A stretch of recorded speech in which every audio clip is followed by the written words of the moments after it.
1700 years before the birth of Christ, in a faraway land, a dynasty of savage kings ruled a people called the Shang.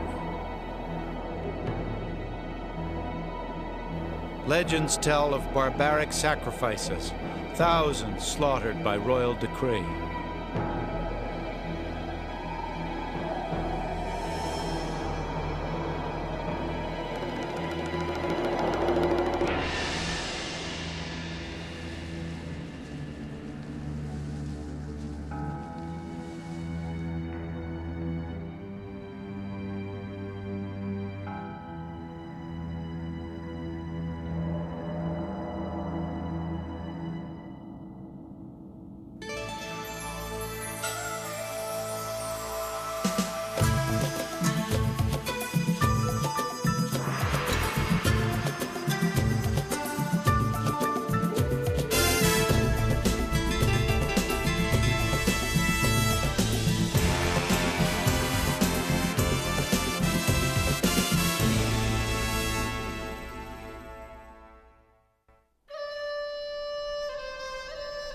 The ruthless exploits of Shang kings are legend no more. We now know they were very real indeed. The Shang's quest for dynasty dates back to the very beginnings of Western civilization. Here, isolated in the East, the most remote of ancient civilizations was flourishing, in a land called China.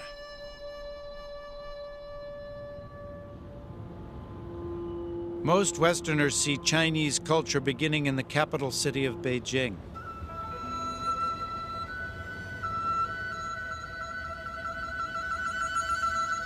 Here, within the walls of the Forbidden City, the destinies of countless peasants were decided by a succession of all-powerful emperors. But for Harvard University's Robert Murachek, China's emperors were heir to a much older tradition. A tradition born of power, human sacrifice, and the mysterious rites of the Shang. The early dynasties of the Bronze Age in China were mentioned in great detail in the ancient texts from the Zhou and Han dynasties, but they were mentioned in almost a legendary way. The Shang dynasty moved from the stuff of legend to the stuff of archaeological fact with the discovery of oracle bones and their excavation at the very important Shang capital near Anyang.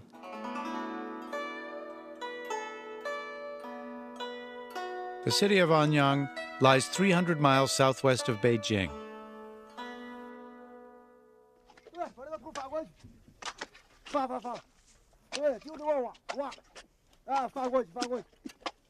Here in 1928, Chinese archaeologists made an extraordinary find.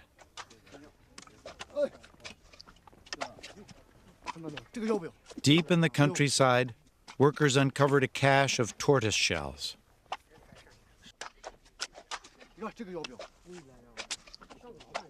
The shells were covered with mysterious inscriptions, strange prophecies written in ancient Chinese characters. After years of research, the first pictures of Shang court life began to emerge. 4,000 years ago, royal priests used heat to crack the shells, then interpreted the cracks, predicting the outcome of a battle, the birth of a prince, or the success of a great hunt. The shells also listed the names of Shang kings. Rulers long thought as mythic as King Arthur and his court were now part of China's history.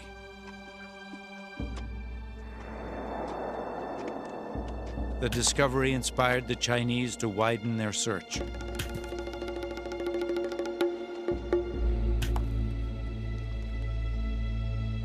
This was the startling result.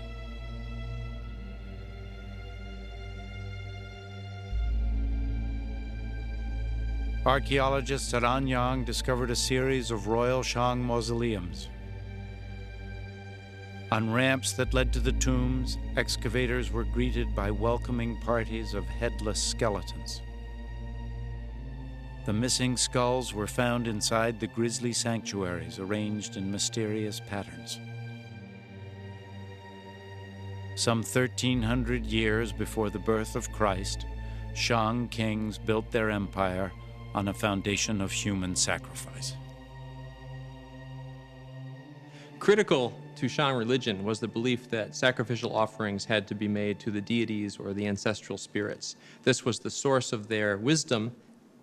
In order to obtain this wisdom, the Shang were required to present sacrifices to their ancestors. The sacrifices included meat offerings, wine offerings, hence the huge numbers of bronze ritual vessels that we find.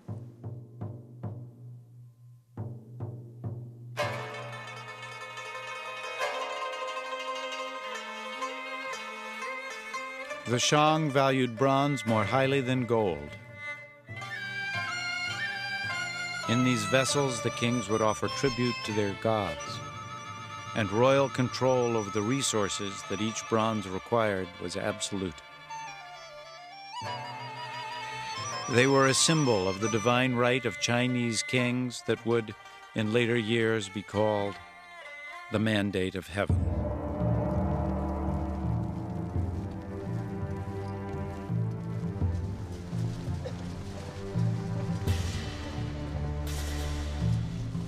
The Shang employed sophisticated technology to perfect this most sacred of their crafts.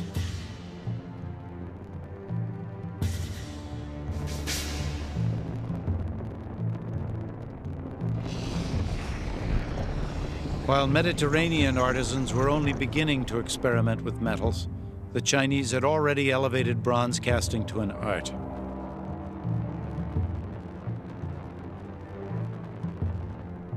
From clay molds packed in earth would come richly detailed works of art.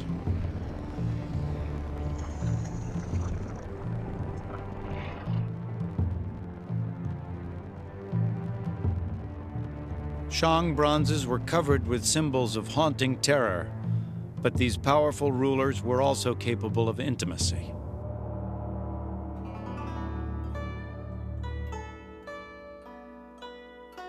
Wu Ding was a Shang king in the 13th century BC. Many of his greatest achievements, military and political, were credited to his favorite wife, Fu Hao.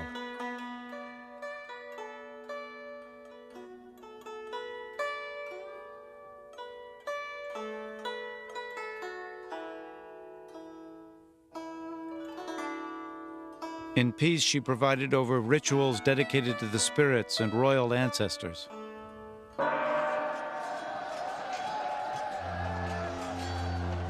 In war, this remarkable woman was the Shang's greatest general.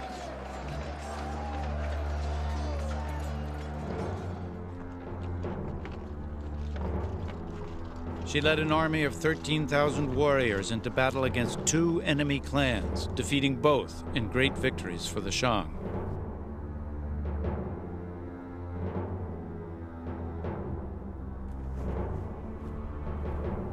According to legend, when Fu Hao died, the king was heartbroken. He wept openly at her funeral and mourned her passing until his death. Over time, the kingdom they'd helped to create would perish as well.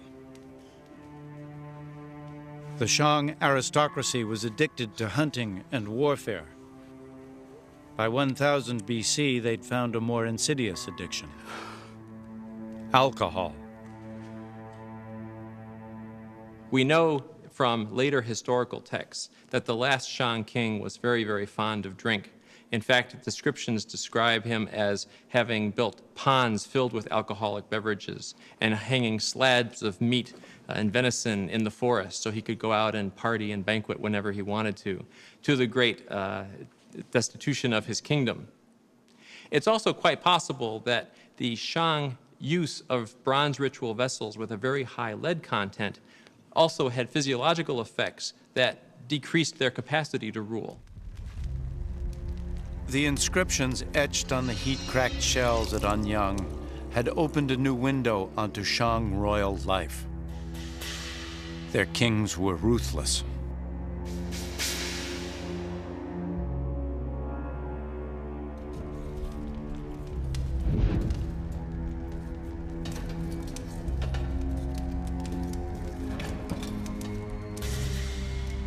One, Dixin, was said to have invented hideous tortures. Hot coals were poured into a hollow cylinder and victims seared to death.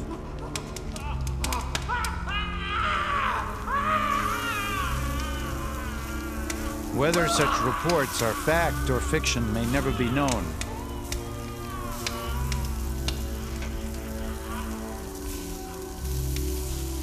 It is known that Dixin was not alone in his quest for dynasty.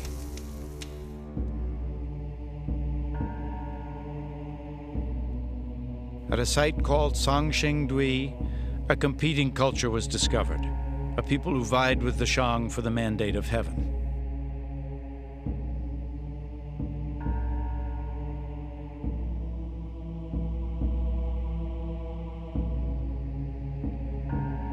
These Shang and Zhou masks were found smashed to pieces, part of a mysterious ritual.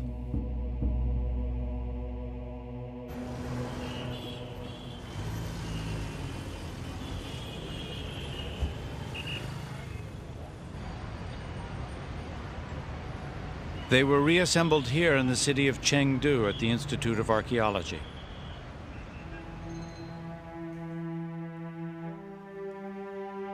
Over 5,000 fragments were pieced together to restore this colossal 9-foot bronze.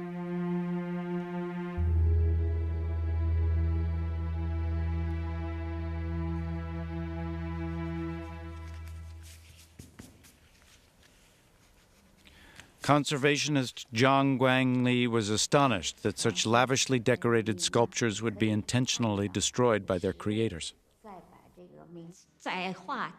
When I drew the statue, I had many thoughts. I was curious there had been such a great statue so many years ago. Also, I felt that it was very mysterious due to its masks and outfits. The more I drew it, the more I felt like I was reading a wordless history book.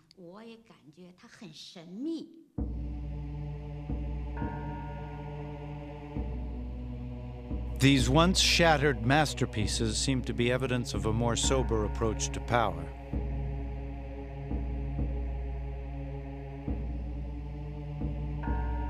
While the Shang severed human heads as a show of force and authority, the rulers of Shang and Zhou conserved their population by decapitating statues instead.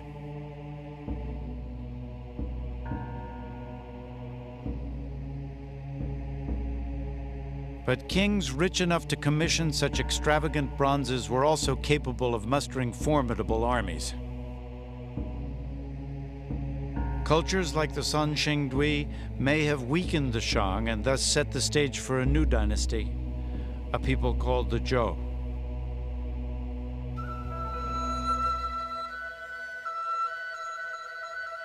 A 1,000 years before the birth of Christ, 300 years before the founding of Rome, Zhou culture flourished. They established their empire from a capital near the present-day city of Xi'an.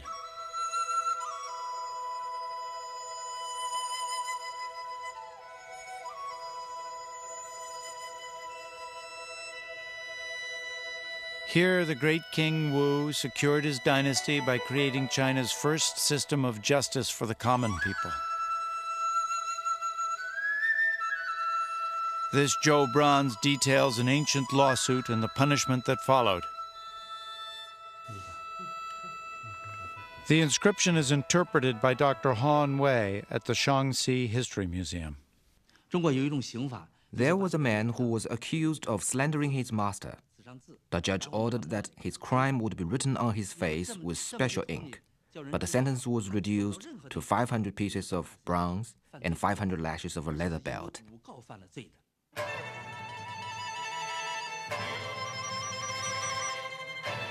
Zhou kings created a feudal system based on the teachings of Confucius. The king was considered a father figure who entrusted relatives with vast tracts of land. Soon these nobles raised armies of their own and a struggle for dynasty began.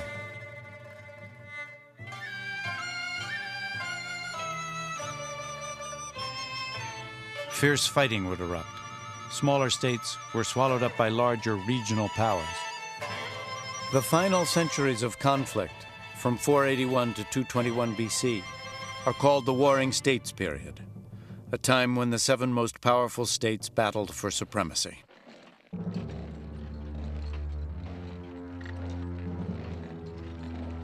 Armies of thousands were drafted from peasant populations. Enormous resources were allocated to training raw recruits and developing new weapons. Crossbows were developed some 13 centuries before they appeared in Europe. The Chinese weapon was armed with a sophisticated trigger mechanism.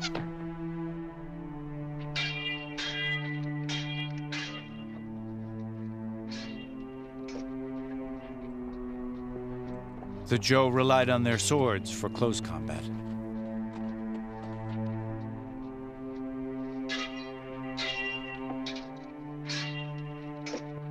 But when all else failed, they resorted to psychological warfare.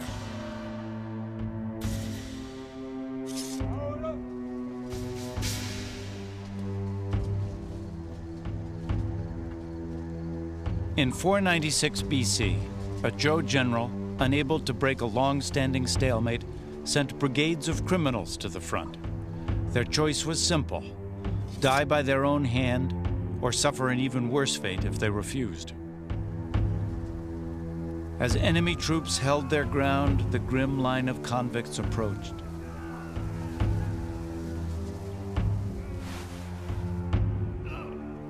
As the soldiers watched in astonishment, the convicts committed suicide.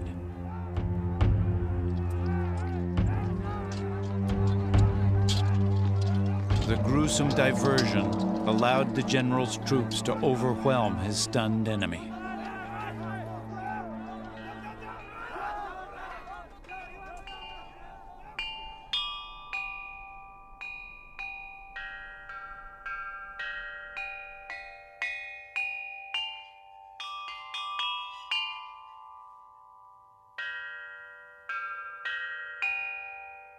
The Warring States period was a time of both ruthless destruction and inspired creativity.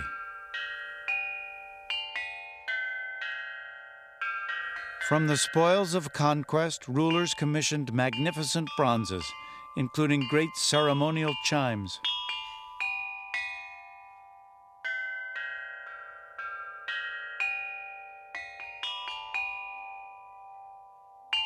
Jade pieces were in constant demand and symbolized the power and majesty of the noble ranks.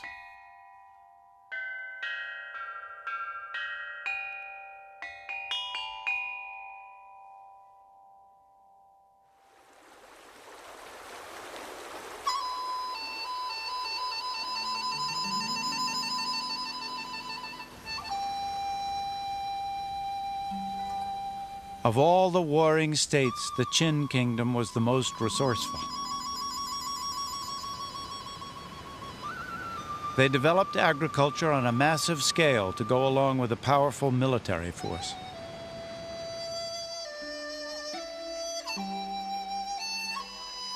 "250 years before the birth of Christ, a maze of dams, canals, locks, and waterways transformed the heart of central China.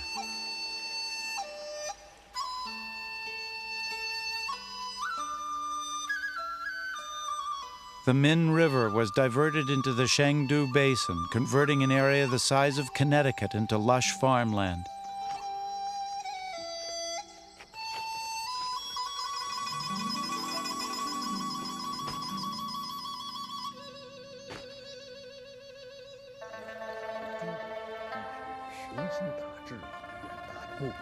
Qin leaders could now support a growing civilian population and feed their military machine as well.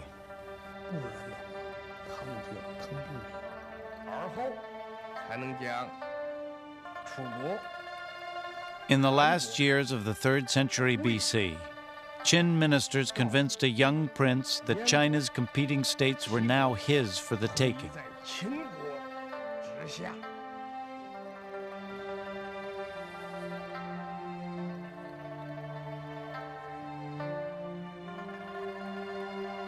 The prince followed their advice and became the most powerful ruler in the world, son of heaven, lord of all things under the sky, first emperor of China, Qin Huangdi.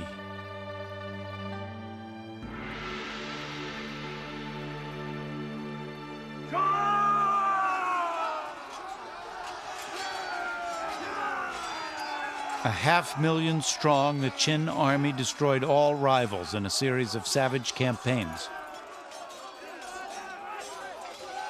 Under the Qin system, even the lowest commoner could raise his rank and social status based on the number of heads he cut off in battle. In one conflict alone, 450,000 enemy soldiers were captured. All were beheaded by Qin warriors eager to improve their station in life.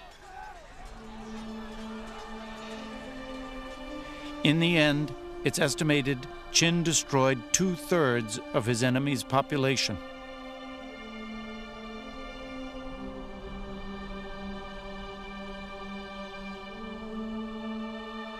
The first emperor succeeded where none before him ever had. He unified China. But the struggle to preserve it was just beginning.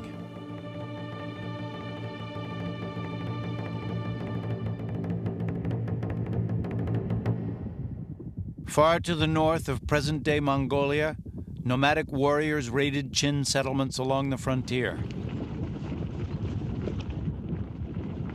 The first emperor responded with an army of 200,000 convicts and 100,000 troops. Their mission, to build a barrier unique in all the world, the Great Wall of China.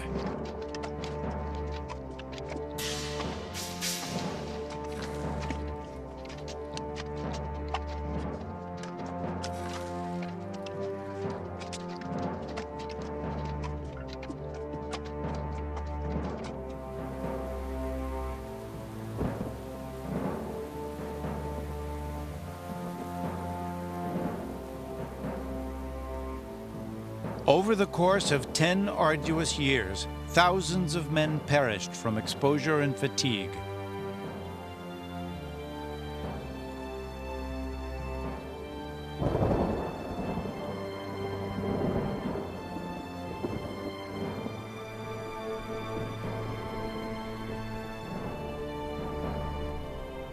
Their hobbled, broken bodies were added as fill.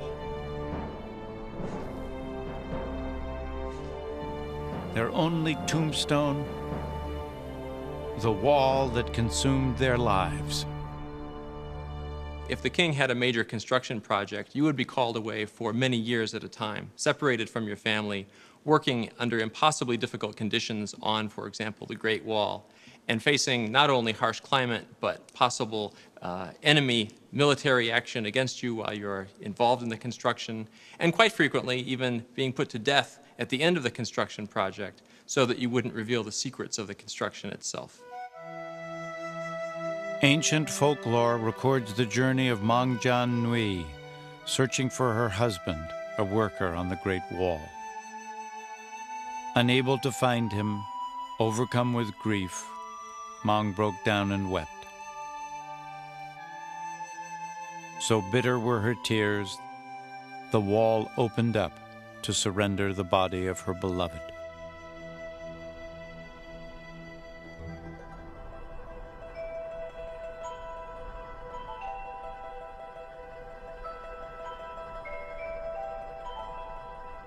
The Great Wall of China was a monument to dynastic might. It stretched from the lowest deserts to heights of over 6,000 feet.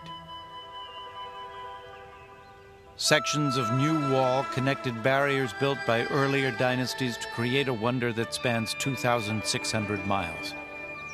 It's even visible to astronauts in space. The Great Wall stood as a warning to outsiders that China was at last a unified kingdom.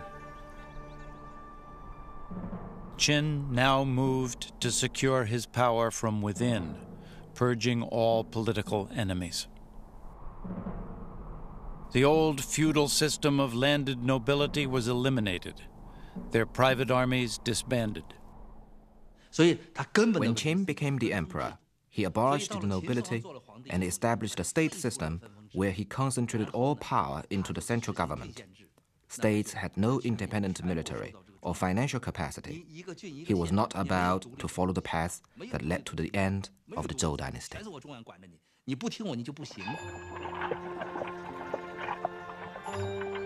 Qin consolidated China with 5,000 miles of roads and a sweeping program of standardization.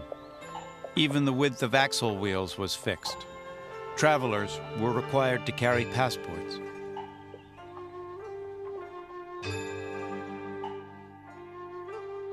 Rival states once issued coins of all shapes and sizes. By imposing a standardized currency, Qin created a national monetary system.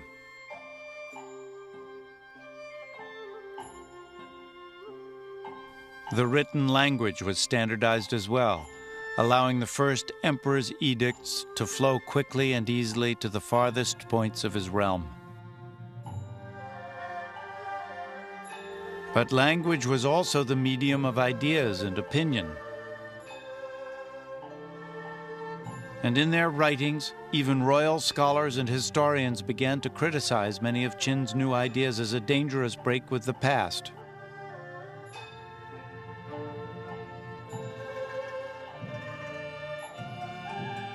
Qin's Grand Counselor Li Se once observed that the well-fed rodents in the royal granaries were more aggressive than those in the streets. Later, he would wonder if too much knowledge might feed insurrection. Such thoughts prompted a ruthless decision.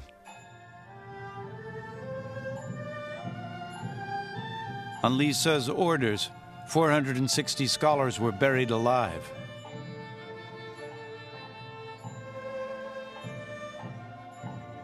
Vast collections of histories, poems, and thought were destroyed.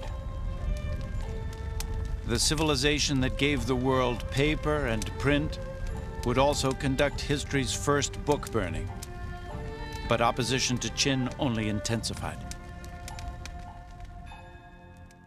After 3 assassination attempts, Qin lived in heavily guarded seclusion. China's first emperor became obsessed with the search for a magic potion to shield him from death.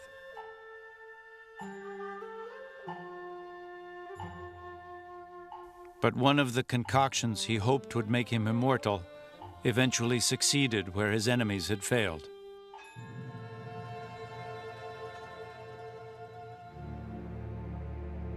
Qin died in 210 BC.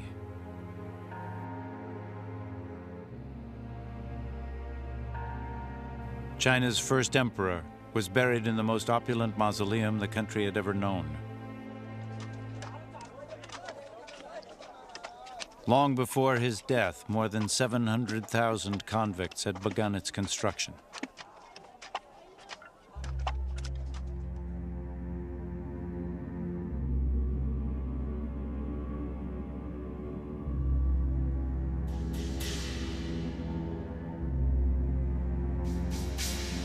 It's said that precious jewels adorned the tomb ceiling, depicting the sun, moon, and stars of the Chinese sky.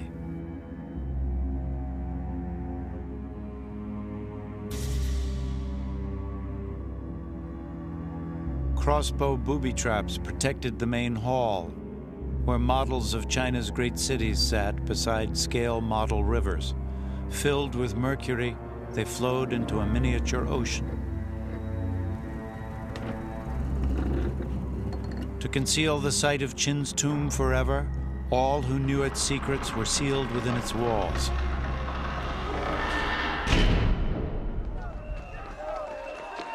"15 years of chaos followed Qin's death.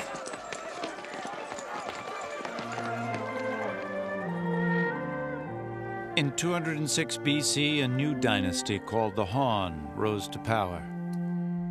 At its height in the 1st century BC, the Han dynasty was equaled in might only by the Roman Empire.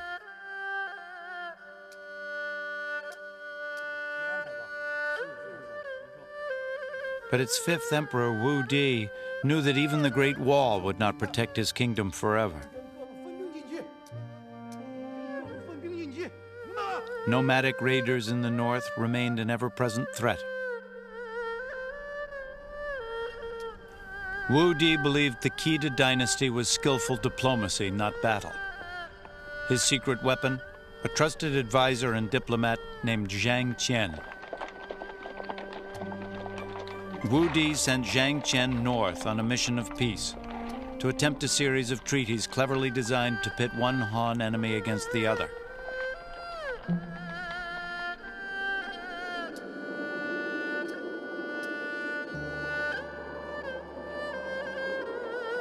Midway in his mission, Zhang Qian was captured and given up for dead by the emperor.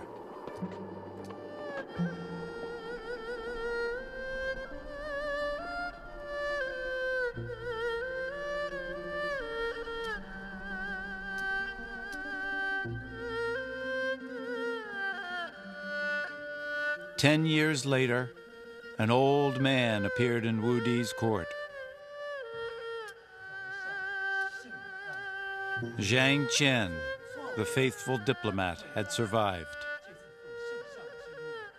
The courageous servant recounted his 10-year odyssey, including a startling discovery he'd made in his travels. Zhang Qian had escaped his captors and fled as far west as Afghanistan. There, to his amazement, he found Chinese goods on sale in every marketplace. Traders were moving Chinese products to the edge of the known world, the most precious commodity, a cloth called silk.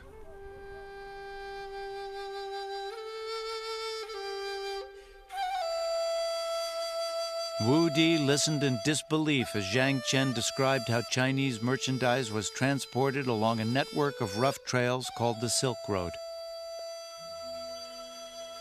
Running across China, through Persia to the Mediterranean, the trade route covered some 4,000 miles.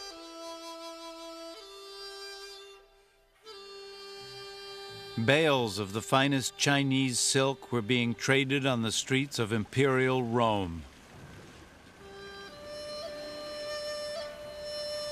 In fact, Romans bought the material in such abundance that the Emperor Tiberius imposed a limit on imported silk garments. In China, silk was the fashion of choice for officials whose fortunes had blossomed during the Han dynasty.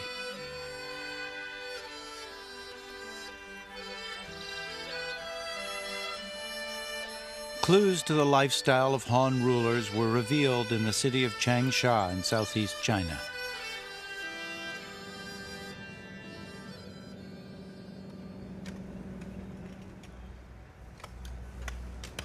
In 1971, workers digging a bomb shelter smelled gas.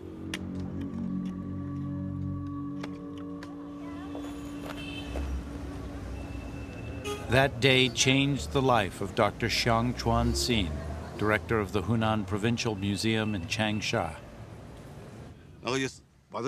When some of the workers took a cigarette break, the tunnel began to belch bluish smoke.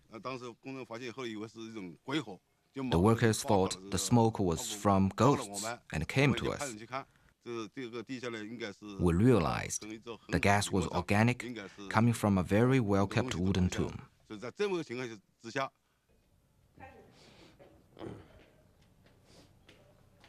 Xiang directed a painstaking excavation and uncovered 3 gigantic coffins made of solid wood slabs.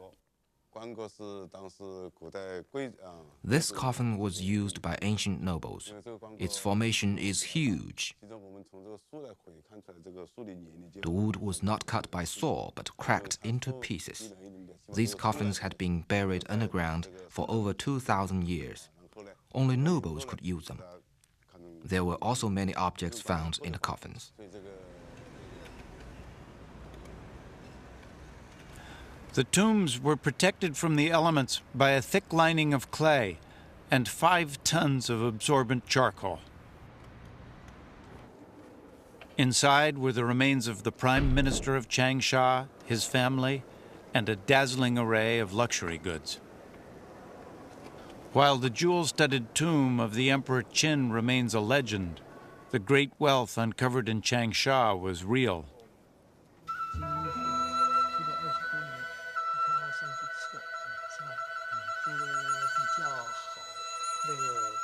More than 100 pieces of elegant, mist-like silk were found in perfect condition.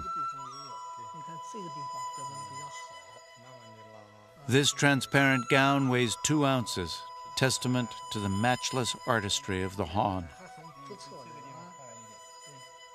Silk was also the medium for imperial map makers. This chart accurately diagrams the flow of a local river and predates the first known Western map by 300 years.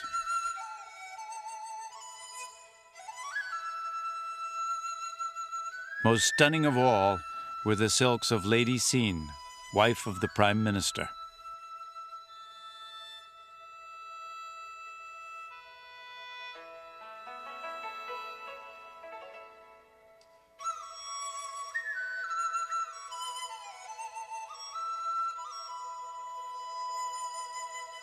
Woven in silk is a haggard likeness of Lady Xin herself, the portrait of an old and sickly woman supported by a cane. Researchers now know that the imperial lifestyle of the Han nobility, while opulent, was far from healthy. Remains found in the tombs reveal a fatty diet rich in meats and seafoods.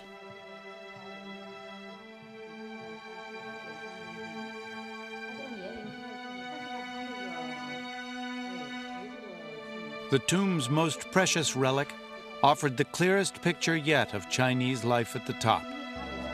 Lady Xin herself.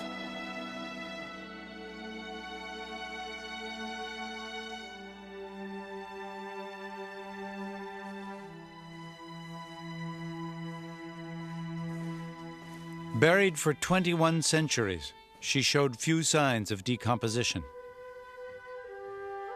Her skin, pampered in life, was still smooth and pliant. Chinese researchers could now produce the first modern medical profile of the Han ruling class. Lady Xin's lungs were scarred by tuberculosis. She suffered from intestinal parasites, and a ruptured disc explained the walking stick.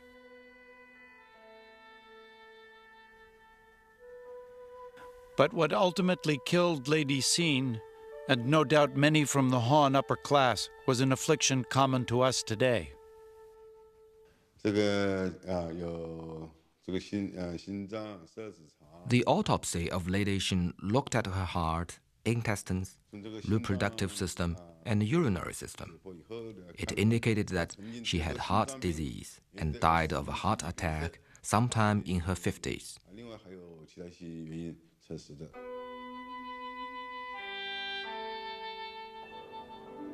The treasures of Changsha reveal the wealth of the Han nobility, but the fortunes of a prime minister were pocket change compared to the vast riches of China's emperors.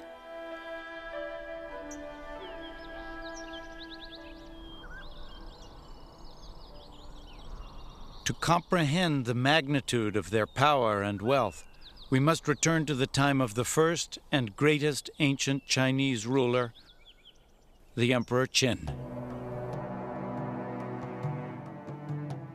To protect his tomb, Qin assembled the most remarkable bodyguard the world has ever seen.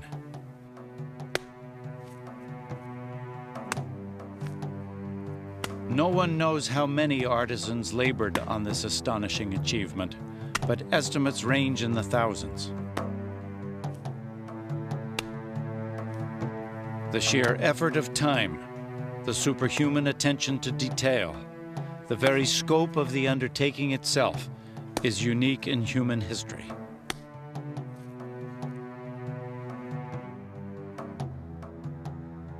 On secret orders, an assembly line of subjects and artisans labored for decades to create an escort for the emperor's ascent into heaven.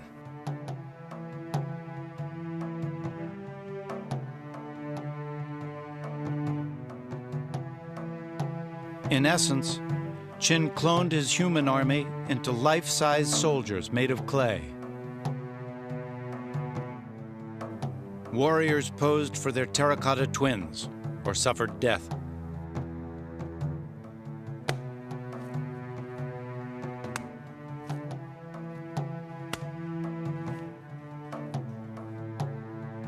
But this great army, created in their own image, was destined for defeat.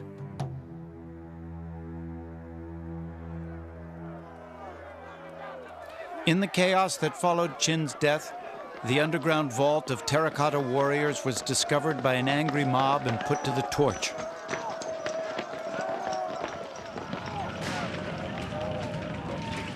The roof timbers gave way, sealing the soldiers deep within the earth, seemingly forever.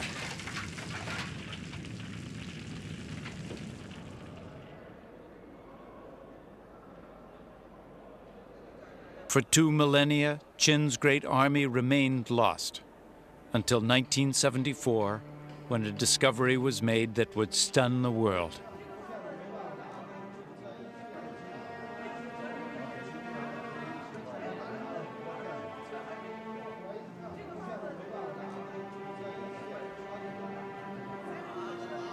A group of laborers outside the city of Xi'an stumbled upon Qin's escort to the afterlife.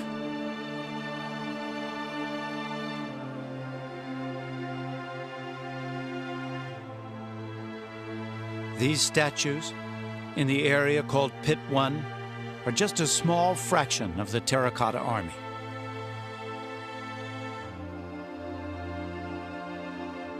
It's estimated thousands more warriors remain hidden in the earth.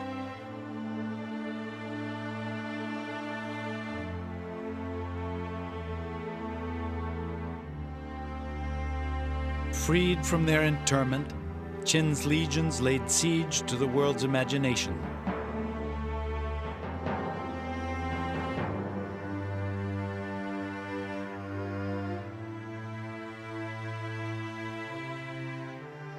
Dr. Yuang Chongyi is director of the Museum of Terracotta Warriors. I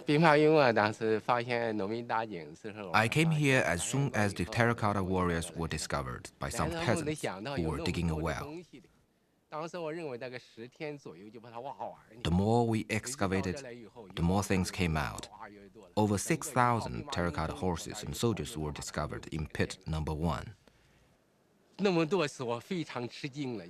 Many of us got together and started drinking to celebrate our excitement.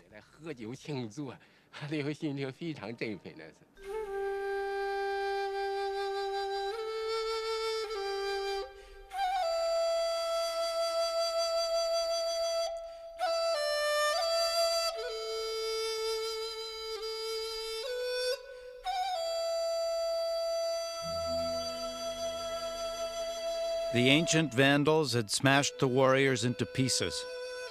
With every figure unique, restoration is an arduous task.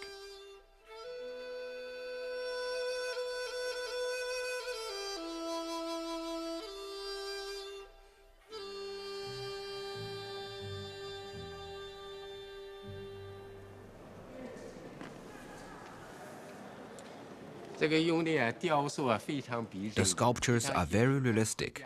You see the detailed hair combed backwards with a little braid pulled up across the head. The ancient Chinese cared a lot about their hair. According to the law records, if you got into a sword fight and cut off a soldier's top knot, you'd be put in prison for several years.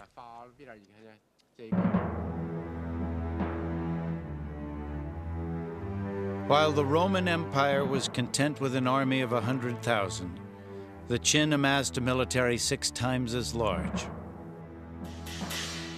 The replica warriors of Xi'an reveal the look of Qin's troops in battle. The statues were buried in combat formation, giving researchers a haunting glimpse of dynasty on the march. The terracotta pit is arranged in a rectangular lineup. In the front is leading edge of the battle array. The main body is made of a 38-column formation. There is a guarding column on either side, and a row of guards facing to the back in the rear. Its organization is like a huge rock. When the Qin attack, enemies are broken into pieces, just like little eggs.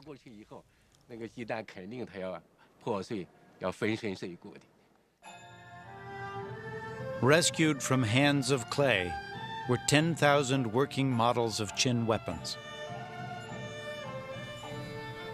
Laser technology confirmed Qin artisans used chrome plating to block corrosion on the surface of this sword. Today, its blade remains so sharp it can only be handled with protective gloves. Those who held the swords of Qin stood at parade rest, hidden from the world while 2,000 years of history passed in review.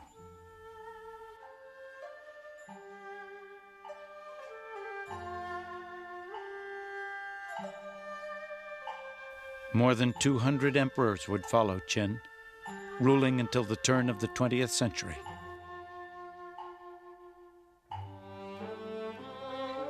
Today they stand as a symbol of China's great paradox, a land where cycles of chaos gave birth to wonders and creations that enriched the world.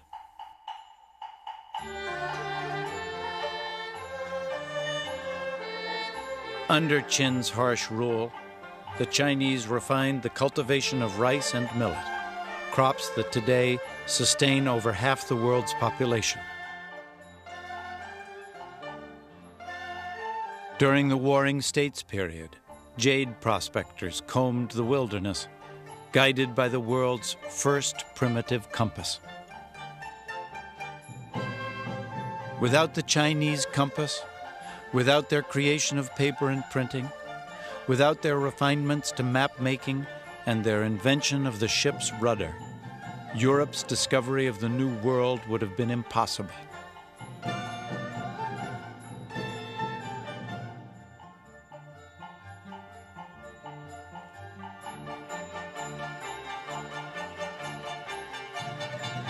Ultimately, the reign of China's imperial rulers would end here, in the Forbidden City, around the turn of our century. In 1908, at the age of 3, Puyi became China's last emperor. 3 years later, he was dethroned, and China became a republic.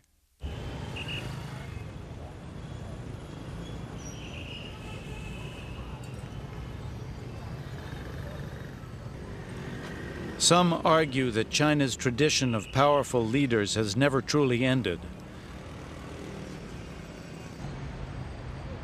and that more uncertainties await in the century to come.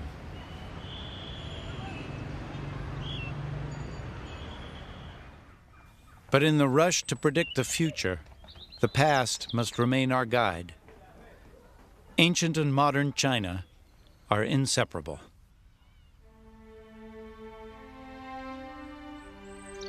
Over the past 4,000 years, while other civilizations have collapsed and vanished, the Chinese have continued to adapt and to survive. Despite countless wars and a century of revolution, it is the continuities that endure.